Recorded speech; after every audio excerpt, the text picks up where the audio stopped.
أعوذ بالله من الشيطان الرجيم بسم الله الرحمن الرحيم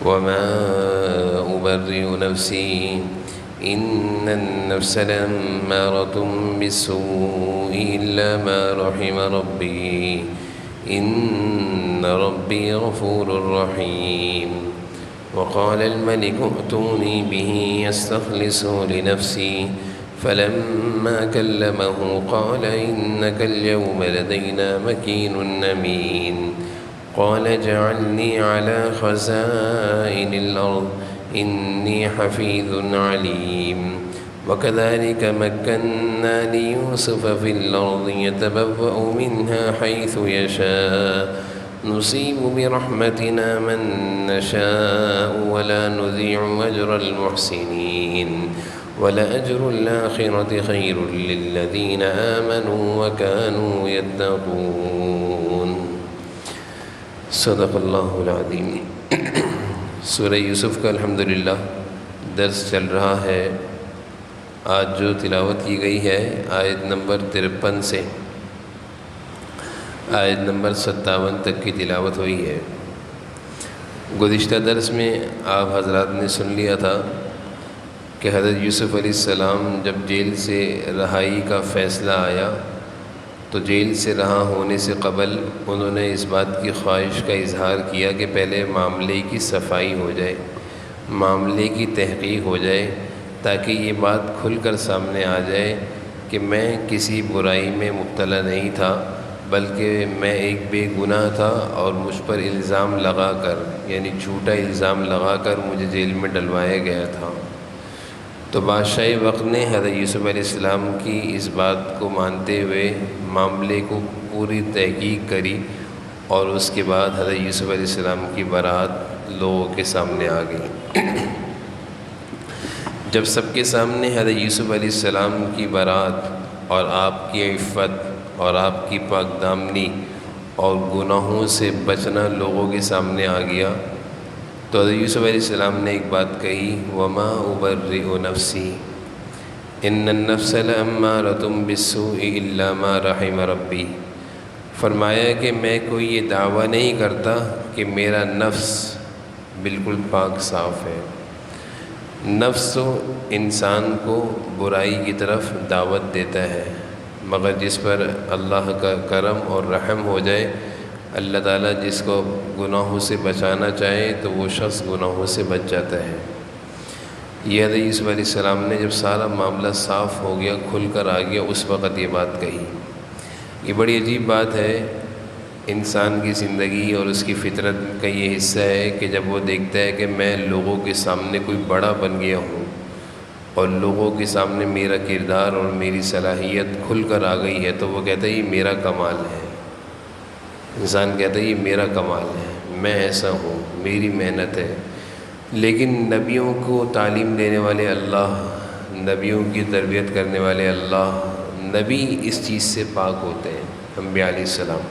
حضرت یوسف علیہ السلام نے اس سارے معاملے کے بعد کیا کہا کہ میرا کوئی کمال نہیں ہے، گناہوں سے بچنے میں، زلیخا کے فتنے سے بچنے میں میرا کوئی کمال نہیں ہے، میرے اللہ نے مجھے بچایا ہے۔ تو اس آیت سے ہمیں یہ درس ملتا ہے کہ بھائی کتنی بڑی کامیابی ہمارے ہاتھوں سے، کتنا ہی بڑا کام اور کتنے بڑے بڑے کام اللہ تعالیٰ ہم سے لیں تو کبھی بھی اپنی طرف انسان نسبت نہ کرے کہ میرا کمال ہے، یا میں کوئی چیز ہوں، یا میں نے یہ سب کچھ کیا، یا میں نے اس کو بچایا، یا میں اس کے کام آ گیا۔ یہ میں انسان کو ڈبا دیتی ہے۔ اللہ پر نظر ہونی چاہیے کہ اللہ نے میرے ہاتھ سے یہ کام کرایا، یا اللہ نے مجھے بچایا۔ تو حضرت یوسف علیہ السلام بھی یہ کہہ رہے ہیں الا ما رحم ربی، میرے رب کا رحم ہوا مجھ پر، مہربانی ہوئی تو میں زلیخا کے فتنے سے بچ گیا۔ اسی طرح اس آیت میں حضرت یوسف علیہ السلام فرما رہے ہیں ان النفس لامارہ، انسان کے پہلو میں ایک نفس ہے۔ حدیث شریف میں بھی آتا ہے، حضور صلی اللہ علیہ وسلم نے فرمایا کہ تمہارے پہلو میں، یعنی تمہارے اندر ایک نفس ہے جو برائی کی طرف تمہیں ابھارتا ہے۔ اگر تم اس کو بچھاڑ دو تو تم صحیح معنوں میں پہلوان ہو، نفس کو بچھاڑ دو۔ تو انسان کے اندر ایک خواہش کا اظہار ہوتا ہے، ایک چاہت اور ایک تمنا کا اظہار ہوتا ہے، اور وہ خواہش اور تمنا جائز بھی ہوتی ہے، ناجائز بھی ہوتی ہے۔ اگر انسان ان خواہش اور تمناؤں کو پورا کرتا رہے، ناجائز اور جائز کو نہ دیکھے، تو وہ برائی میں آگے بڑھتا چلا جاتا ہے۔ تو برائی کے دل میں جذبہ پیدا ہونا، اس کو کہتے ہیں نفس امارہ، کہ برا نفس، برائی کی طرف بلانے والا نفس اس کے اندر بیٹھا ہوا ہے، شیطان اس کے اندر بیٹھا ہوا ہے۔ تو ان النفس الامارہ سے مراد بھی یہی ہے۔ لیکن جب انسان اپنے نفس کی خواہشات کو روکتا ہے، دباتا ہے، دیکھتا ہے کہ جائز ہے ناجائز ہے، دیکھتا ہے میرے دل میں جو خواہش پیدا ہو رہی ہے صحیح ہے غلط ہے، تو جب اس طرح کرتا رہتا ہے، سوچتا ہے، سوچ سمجھ کر فیصلہ کرتا ہے، تو اس کا جو نفس ہے وہ امارہ کی جگہ لوامہ بن جاتا ہے۔ پہلے امارہ تھا، برائی کے خیال دل میں آ رہے ہیں، یہ بھی کر لو یہ بھی کر لو، لیکن اس نے اس کی بات پر عمل نہیں کیا، تو امارہ سے کیا بن گیا؟ لوامہ۔ ولا اقسم بالنفس اللوامہ، اس کا بھی قرآن میں ذکر ہے۔ اور انسان جب اپنے نفس کی خواہشات کو بالکل دباتا ہے، بالکل روکتا ہے، اس کی کوئی خواہش پوری نہیں کرتا، حتیٰ کہ ناجائز تو بالکل بند کر دیتا ہے، جائز بھی سوچ سوچ کر پورا کرتا ہے، تو پھر یہ نفس مطمئنہ بن جاتا ہے۔ نفس مطمئنہ کیا ہے؟ یا ایتھا النفس المطمئنہ، اے نفس مطمئنہ، ارجعی الی ربک راضیۃ مرضیہ فادخلی فی عبادی وادخلی جنتی۔ جنت بھی تیری، اللہ کی رضا بھی تیری، اللہ بھی تجھ سے راضی۔ لیکن یہ کب ہوتا ہے؟ جب ہم اپنے خواہشات کو دبائیں، اپنے دل میں آنے والے ارمان اور تمناؤں کو روکیں، ہر بات کو پورا نہ کریں، بلکہ پورا کرنے سے پہلے سوچیں کہ یہ صحیح ہے غلط ہے۔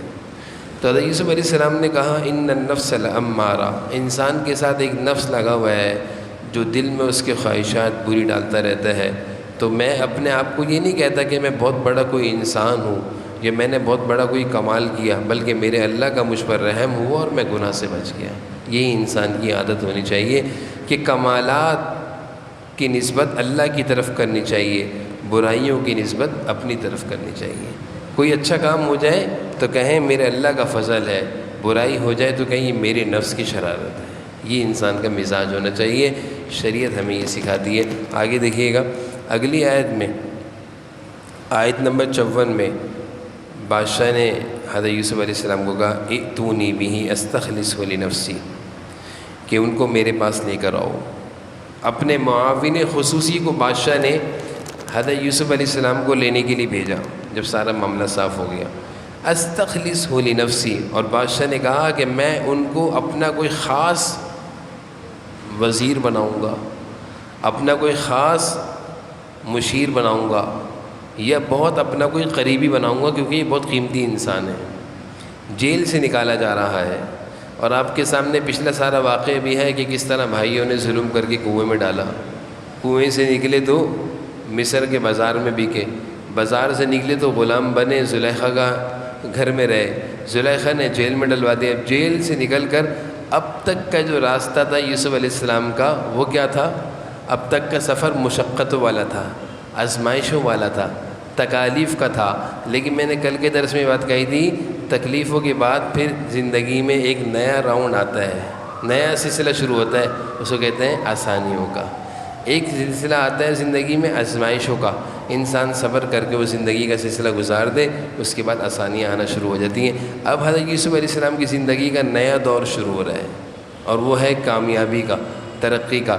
بھائیوں نے تو چاہا تھا کہ ان کو ناکام اور رسوا کر کے زمین کے حوالے کر دیا کہ مار ہی دو، ان کو ختم ہی کر دو، لیکن وہ کہتے ہیں نا بال جتنی زور سے زمین پہ ماری جاتی ہے اتنی اوپر جاتی ہے۔ تو حضرت یوسف علیہ السلام کا اب ترقی کا دور شروع ہو رہا ہے۔ دیکھیے گا بادشاہ کہہ رہے ہیں ان کو میرے پاس لے کر آؤ، استخلصہ لنفسی، میں ان کو اپنا مشیر خاص بناؤں گا، معاون خاص بناؤں گا۔ فلما کلمہ قال انک الیوم لدینا مکین امین۔ حضرت یوسف علیہ السلام بادشاہ کی دعوت پر جیل سے نکل کر آ گئے، بادشاہ نے اپنے پاس بٹھایا اور ان کو خاص مقام اور مرتبہ دیتے ہوئے، ان پر اعتماد اور بھروسہ کرتے ہوئے بادشاہ نے ان سے باتیں کریں۔ فلما کلمہ، بادشاہ نے ان سے باتیں کریں۔ بادشاہ نے کہا کہ وہ جو خواب میں نے دیکھا تھا، آپ نے وہ اس کی تعبیر بتائی، جو باتیں ہوئی ہیں وہ یہاں ذکر نہیں ہے لیکن تفاسیر میں ذکر ہے، وہ تعبیر میں آپ کی زبان سے سننا چاہتا ہوں۔ وہ تعبیر تو آپ کو یاد ہے نا، وہ تعبیر خواب کی جو میں نے خواب دیکھا تھا خطرناک، کہ 7 موٹی تازی گایوں کو 7 کمزور گائیں کھا لیتی ہیں، تو میں چاہتا ہوں اس خواب کی تعبیر میں آپ کی زبان سے سنوں۔ حضرت یوسف علیہ السلام نے بادشاہ کو پورے خواب کی تعبیر سنائی کہ بادشاہ آپ کی سلطنت میں 7 سال بڑے اچھے آنے والے ہیں، اس میں خوب زمینوں سے فصل اگے گی، اس کے بعد جو 7 سال آنے بڑے خطرناک آنے ہیں۔ تو بادشاہ پریشان ہو گیا۔ تو بادشاہ نے کہا کہ اب میں ان حالات سے کس طرح نمٹوں، میرے اندر تو اتنی صلاحیت نہیں ہے کہ، اور نہ میرے وزیروں میں مشیروں میں کوئی اتنا خاص آدمی ہے کہ جو اس طرح ان حالات کا مقابلہ کرتے ہوئے پوری قوم کو اس قحط سے بچا لے۔ تو حضرت یوسف علیہ السلام نے کہا اجعلنی علی خزائن الارض، اجعلنی علی خزائن الارض، اگر آپ سمجھتے ہیں کہ آپ کی سلطنت میں آپ کے وزراء میں کوئی ایسا قیمتی انسان نہیں تو آپ مجھے یہ ذمہ داری دے دیں، آپ مجھے یہ ذمہ داری دے دیں۔ انی حفیظ علیم، میں اس ذمہ داری پر جب آ جاؤں گا، یعنی وزیر خزانہ جب مجھے بنا دیا جائے گا تو وزیر خزانہ میں 2 صلاحیتیں ہونی چاہیے، حفیظ حفاظت کرنے والا ہو، دیانت دار ہو، چور نہ ہو، دھوکے باز نہ ہو، چوری نہ کرتا ہو، خزانے سے چوری نہ، حفیظ حفاظت کرنے والا ہو، اور علیم کہ اس کو خزانے کے بارے میں علم ہو کہ ابھی اتنا ہے اتنا باقی ہے، اور میں نے اب اس مشکل وقت سے اپنے قوم کو کس طرح نکالنا ہے۔ وزیر خزانہ ایسا ایرا غیرہ نہیں ہونا چاہیے، اس کے اندر صلاحیت ہونی چاہیے ملک کو چلانے کے لیے۔ حضرت یوسف علیہ السلام کے اندر یہ ساری صلاحیتیں اللہ تعالی نے رکھی تھیں۔ تو حضرت یوسف علیہ السلام نے جب بادشاہ ملا، آپ کی ملاقات سے خوش ہوا، اور یہ بھی تفاصیر میں آتا ہے کہ حضرت یوسف علیہ السلام نے مختلف زبانوں میں اس سے باتیں کریں جس سے وہ اور متاثر ہوا، خواب کی تعبیر بتائی جس سے اور متاثر ہوا، پھر ان حالات سے نکلنے کا راستہ بتایا وہ اور متاثر ہوا۔ اس نے کہا آپ ہی اس کو سنبھال لیجیے، آپ ہی اس کو سنبھال لیجیے۔ چنانچہ حضرت یوسف علیہ السلام نے وہ ذمہ داریاں سنبھالیں۔ پھر ان ذمہ داریوں کو جب حضرت یوسف علیہ السلام بہت اچھی طرح چلا رہے تھے، وزارت خزانہ، کیا کہتے ہیں اس کو ہمارے وزیر خزانہ، ہمارے دور میں بھی کہتے ہیں، تو بادشاہ کو بڑا اطمینان ہوا، اعتماد ہوا۔ بادشاہ ضعیف ہو رہا تھا، ملک اور سلطنت کے نظام کو چلا نہیں پا رہا تھا۔ اس نے ساری قوم کو جمع کیا اور ساری قوم کے سامنے حضرت یوسف علیہ السلام کو بادشاہت حوالے کر دی، پوری بادشاہت حوالے کر کے، اور خود وہاں سے چلا گیا۔ کہا کہ میں آپ کا یعنی کہ آپ کے قوم بن کر رہوں گا، ماتحت بن کر رہوں گا، یہ نظام پورا آپ چلائیں، مجھ سے نہیں چلتا۔ جب اس نے دیکھا کہ حضرت یوسف علیہ السلام اس قدر دیانت داری سے، امانت داری سے ان مشکل حالات سے لے کر گزرے جو مشکل حالات آنے تھے، تو اس کو بڑا اعتماد ہوا اور بڑا خوش ہوا۔ اس نے پوری سلطنت، ساری قوم کو جمع کر کے ایک جشن منایا۔ اس جشن میں حضرت یوسف علیہ السلام کو بادشاہ وقت مقرر کر دیا۔ اندازہ کیجیے، یہاں پہ 2 باتیں بڑی سمجھنے کی ہیں۔ ایک تو حضرت یوسف علیہ السلام کس طرح کی زندگی گزار کے آ رہے تھے، بھائیوں نے تو یہ سوچ کر کنویں میں ڈالا تھا کہ مرا جائے گا، اب بس ابھی دور ہوگا، زندگی بھی ختم ہوگی، لیکن اللہ کے نظام میں کچھ اور تھا کہ یہاں سے تیرا سفر شروع ہوگا کنویں سے، اور بادشاہ وقت کے تخت تاج پر لے جا کر ہم بٹھائیں گے۔ ایک تو یہ بات سمجھ لینی چاہیے، اور دوسری بات میں بار بار آپ سے دہرا رہا ہوں، صلاحیت والے انسانوں کی قدر ہوتی ہے۔ صلاحیت والا انسان ہو، دیانت دار ہو، امانت دار ہو، اپنی ذمہ داری کو اچھے طریقے سے انجام دینے والا ہو، اللہ تعالیٰ خود ہی لوگوں کے دل میں اس کی محبت ڈال دیتے ہیں۔ بادشاہ کے دل میں حضرت یوسف علیہ السلام کی محبت اللہ نے ڈالی۔ صلاحیت والے بھی تھے، باصلاحیت تھے، با استعداد تھے، اور اچھے اخلاق، امانت دار، دیانت دار تھے۔ تو بادشاہ نے کہا بھائی یہ سلطنت میرے بس کی نہیں، تم ہی چلا دو۔ اور پوری سلطنت، مصر اور اطراف میں بہت بڑا علاقہ تھا، فلسطین، یہ ایری، شام وغیرہ سب اس میں آتے تھے۔ حضرت یوسف علیہ السلام نے پوری سلطنت سے چلائی۔ آگے اللہ تعالیٰ فرما رہے ہیں وَكَذَلِكَ مَكَّنَّا لِيُوسُفَ فِي الْأَرْضِ يَتَبَوَّأُ مِنْهَا حَيْثُ يَشَاءُ۔ اللہ فرما رہے ہیں ہم نے یوسف کو مصر کی بادشاہت دی۔ مکنا، اللہ تعالیٰ فرما رہے ہیں ہم نے دی، یہ سارا نظام ہم چلا رہے ہیں۔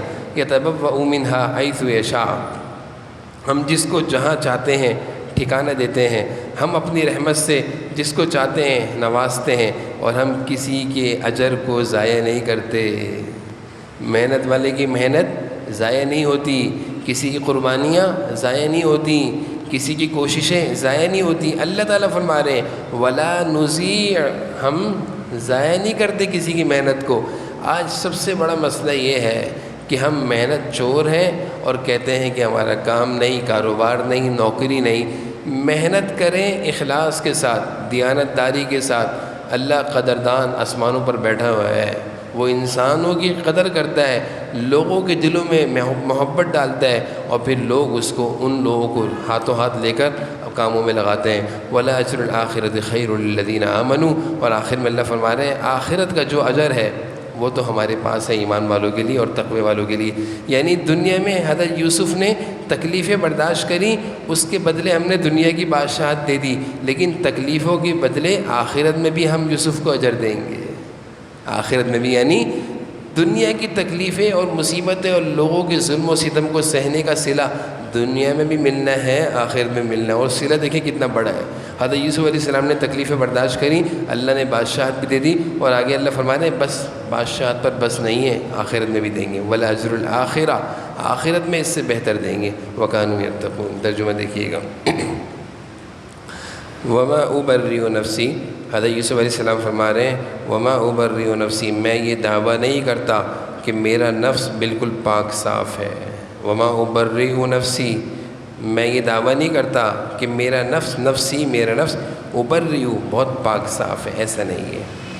جبکہ نبی تھے، ان کا نفس تو پاک صاف تھا، لیکن پھر بھی دعویٰ نہیں کر رہے۔ ان النفس، کہتے ہیں نفس جو ہے لَأَمَّارَ بِالسُّوءِ، یہ تو برائی کی طرف تلقین کرتا ہے، دعوت دیتا ہے، دل میں خیال ڈالتا ہے۔ إِلَّا مَا رَحِمَ رَبِّي، مگر جس پر میرے رب کا رحم ہو جائے وہ اس نفس کی چالوں سے بچ جاتا ہے۔ إِنَّ رَبِّي غَفُورٌ الرحیم، میرا رب غفور الرحیم، معاف کرنے والا ہے، رحم فرمانے والا ہے۔ إِنَّ النَّفْسَ، بے شک نفس، لَأَمَّارَ، یہ تو تلقین کرتا ہے، یہ تو انسان کو مجبور کرتا ہے، بالسوء، برائی کی طرف۔ لَأَمَّارَ کا مطلب ہوتا ہے بار بار کسی برائی کا کسی کو کہنا۔ ایک دفعہ دل میں خیال آیا یہ کر لو، پھر خیال آتا کر لو نا، پھر خیال آتا کر لو نا، فجر کی نماز چھوڑ دو نا، سو جاؤ، بعد میں اٹھ کے پڑھ لے۔ یہ جو بار بار خیال آتا ہے نا، یہ نفس لامارہ ہے۔ آگے دیکھیں، جب بادشاہ نے سارا معاملہ دیکھ لیا، اب بادشاہ نے حضرت یوسف علیہ السلام کو بلایا۔ وقال الملک ائتونی بہ استخلصہ لنفسی، وقال، بادشاہ نے کہا، بادشاہ نے کہا، ائتونی بہ، ان کو میرے پاس لے کر آؤ، ائتونی، لے کر آؤ ان کو، استخلصہ، میں ان کو اپنا خاص بناؤں گا، لنفسی، اپنا خاص معاون بناؤں گا۔ استخلصہ معنی خالص، یعنی اپنا خاص مشیر اور معاون بناؤں گا۔ بادشاہ نے ان کو اپنے پاس بلایا، اپنے پاس بٹھایا، بات چیت ہوئی۔ فلما کلمہ، بات چیت ہوئی، کلمہ معنی بات چیت ہوئی۔ جب بات چیت ہوئی، انک الیوم لدینا مکین امین، تو اس نے کہا آج سے ہمارے پاس تمہارا مرتبہ ہوگا اور تم پر پورا بھروسہ کیا جائے گا۔ بادشاہ نے کیا کہا، انک الیوم، آج کے دن سے اے یوسف، لدینا، ہمارے پاس، مکین، تم بڑے مرتبے والے ہو، امین، تم امانت دار ہو۔ یہ امین بہت بڑی خوبی ہے۔ اس امین خوبی کی وجہ سے حضرت شعیب علیہ السلام نے حضرت موسیٰ علیہ السلام کو اپنی بیٹی دی تھی نکاح میں۔ اس وقت وہ نبی نہیں تھے، وہ ایک نوجوان تھے، مصر سے گئے تھے، فرعون کے ڈر سے بھاگ کر مدین میں پناہ لی تھی، کوئی جانتا نہیں تھا۔ حضرت شعیب علیہ السلام کو بھی نہیں پتہ تھا یہ وقت آگے چل کر نبی بنیں گے، لیکن بیٹیوں نے کہا ابا امانت دار ہے، ابا امانت دار ہے، گھر میں رکھ لیں۔ تو امین یہ بہت بڑی خوبی ہے۔ اس خوبی پر حضرت شعیب علیہ السلام نے حضرت موسیٰ علیہ السلام پر بہت بڑا اعتماد کیا اور اپنی بیٹی سے نکاح کیا۔ اسی خوبی پر بادشاہ مصر نے حضرت یوسف علیہ السلام کے حوالے پوری بادشاہت کر دی۔ بات چیت کے بعد بادشاہ نے کہا تو اس خوبی کو اپنے اندر پیدا کرنا چاہیے، امانت دار، دیانت دار۔ حضور صلی اللہ علیہ وسلم نے فرمایا منافق میں 3 علامتیں ہیں، بات کرتا ہے، جھوٹ بولتا ہے، وعدہ کرتا ہے، وعدہ خلافی کرتا ہے، اس کے پاس امانت رکھوا دی جائے تو خیانت کرتا ہے، غائب کر دیتا ہے۔ قال اجعلنی علی خزائن الارض، بادشاہ نے کہا، یوسف نے کہا اگر آپ، قول یہاں سے حضرت یوسف علیہ السلام کی بات شروع ہو رہی ہے، قول یوسف علیہ السلام نے کہا اگر آپ اپنی سلطنت کے امور کے بارے میں پریشان ہیں تو اجعلنی، مجھے بنائیے، علی خزائن الارض، زمین کے خزانوں پر ذمہ دار، زمین کے خزانوں کا ذمہ دار یعنی وزیر خزانہ۔ انی حفیظ علیم، میں ان کی حفاظت بھی کروں گا اور مجھے اس کا پورا پورا علم ہوگا کہ کس طرح لے کر چلنا ہے۔ وزیر خزانہ کے اندر یہی صلاحیت ہونی چاہیے نا کہ کتنا کس وقت خرچ کرنا ہے۔ اللہ تعالیٰ فرما رہے ہیں یہاں سے، اللہ تعالیٰ وَكَذَلِكَ مَكَّنَّا لِيُوسُفَ فِي الْأَرْضِ، اور اس طرح ہم نے یوسف کو ملک میں ایسا اقتدار عطا کیا کہ اس میں جہاں چاہیں وہ اپنا ٹھکانہ بنائیں۔ يَتَبَوَّأُ مِنْهَا حَيْثُ يَشَاءُ، يَتَبَوَّأُ مِنْهَا، مکنا کے معنی ہوتے ہیں ٹھکانہ دیا، فی الارض، زمین میں، یوسف کو اللہ تعالیٰ فرما رہے ہیں کہ ہم نے یوسف کو زمین میں ٹھکانہ دیا، ایسا ٹھکانہ، یتبوأ منہا، یتبوأ، جہاں چاہیں اپنا ٹھکانہ بنائیں، حیث یشاء، جہاں چاہیں، یتبوأ ٹھکانہ بنائیں، یعنی بادشاہت جب کسی کو ملتی ہے تو اس کی مرضی ہوتی جہاں بھی رہے۔ ایسی اللہ تعالیٰ نے عزت دی، بھائیوں نے تو وہاں سے نکال دیا تھا، رہنے کی چھوڑا ہی نہیں تھا، فلسطین سے تو نکال دیا تھا، اللہ نے ویسی بادشاہت دی۔ اللہ فرما رہے ہیں ایسی بادشاہت دی کہ اب جہاں چاہیں رہیں۔ نصیب برحمتنا من نشاء ولا نضيع اجر المحسنین، ہم اپنی رحمت سے جس کو چاہتے ہیں، اپنی رحمت جس کو چاہتے ہیں پہنچاتے ہیں۔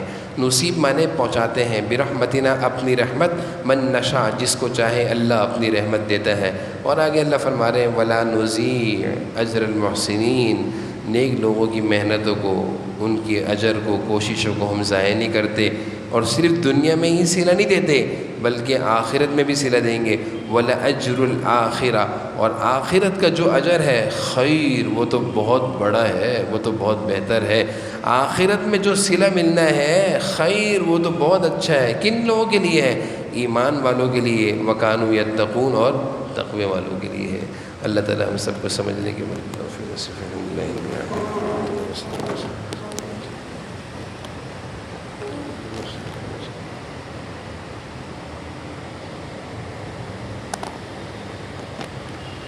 صلی اللہ تعالیٰ علیہ وسلم۔ آج سبق نیچے ہوگا، نیچے مولانا پڑھائیں گے۔